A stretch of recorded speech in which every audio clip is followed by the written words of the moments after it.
You said that the majority of people they believe we should not separate or segregate religion and life, and they mean by life the political activities. And what was the second bit again? And we say that we should not interfere with the politics as such, like the way they believe. No, this is not exactly what we say. I'll explain, although I have explained it many times before. The fact is that if they follow Islam correctly, they can mix freely with every activity of life without violating the injunction of the Quran or without violating the rules and regulations which prevail in a country. So that mixing is what is intended. For instance, they indulge in disruptions, in terrorism, in lies, in forging lies against others, despite calling themselves Muslims, and they think Islam has given them right to do this to the non-Muslim societies, or even to the Muslim society if they consider that society to be non-Muslim. All their practices are un-Islamic, and they call it mixing Islam in every activity of life. They stand witness to the fact that they are liars.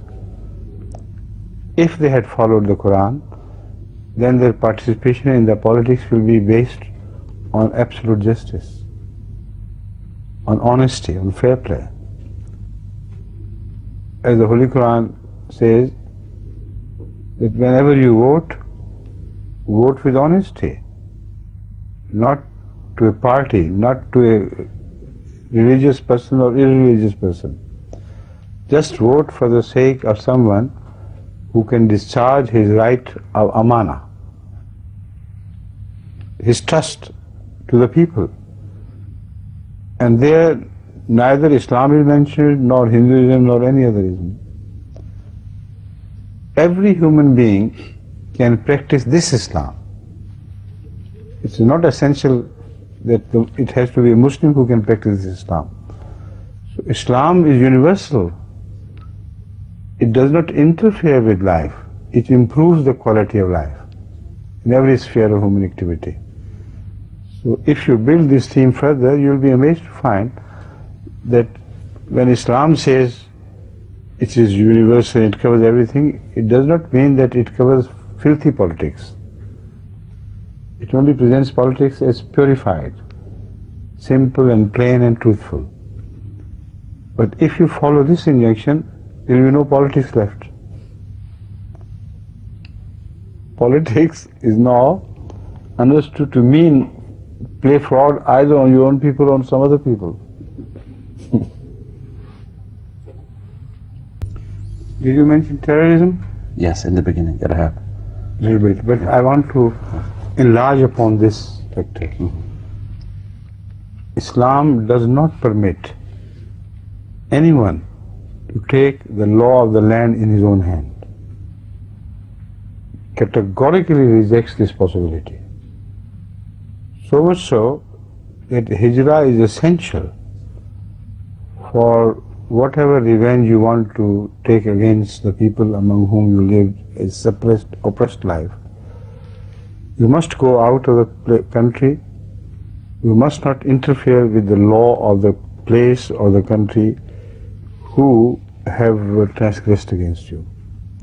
You must leave it first, go outside the territory, and then you can take your revenge. But again, according to the dictates of justice, no transgression should be made. Now this is the history of Islam during the period of Hazrat Muhammad Sallallahu Alaihi Wasallam. Did he not understand what Islam meant when it is said that Islam covers every sphere of life? Islam does not give right to any individual or any group to violate the law of the land.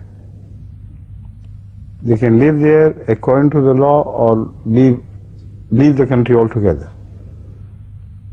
But these people are so stupid and so cruel in their behavior that to relate them to Islam or Islamic injunctions is the folly of the utmost folly.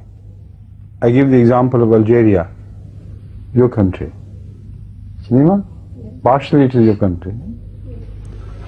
Now, in Algeria, these so-called Muslims are so fanatic that they have taken the license to kill from some Islam, we don't know which, kill their own people, kill in the name of Islam not only adults but Muslim men, women and children without any fault of theirs.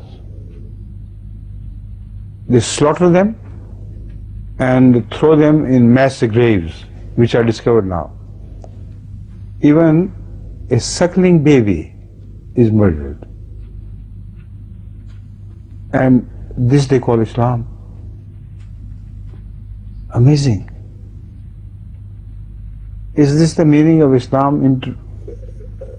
Not interfering, but relating to or permitting activities in all spheres of human activities?